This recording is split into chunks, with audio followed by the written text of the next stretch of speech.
For me, art is like a connection to the outside world and to other people. Like once they have like an artwork in their home, they form that connection with the artist. My name is Amelia Lynch and I make hand-built ceramic, referencing the Australian landscape.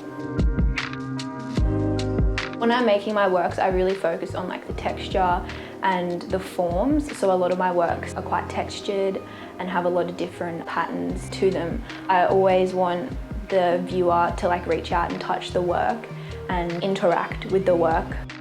I go on a lot of walks on the Central Coast and immerse myself in with the landscape and take photos of the different flowers. I also noticed that a lot of the birds have quite vibrant colours, so I wanted to reflect that in making my works of the Australian landscape. The form shapes come from like rock pools and like mountain like ranges and ridge lines. With these works I wanted to figure out how I could incorporate all these elements into one form.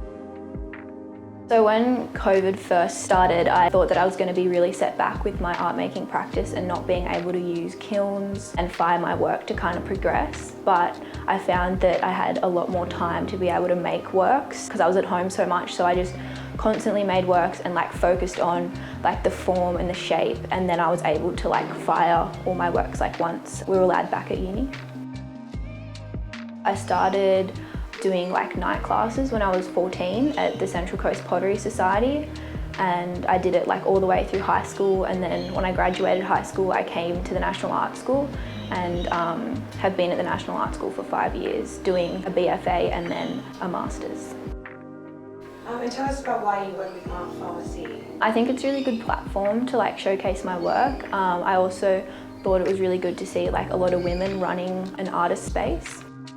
A lot of my works like take a lot of time because they're so large with like the drying process, and like every individual work is very unique and every work comes out of the kiln differently. Like no two works are ever the same because I'm like hand building, and the temperature of the kiln like can vary in some parts of the kiln, so you're always going to end up with different results.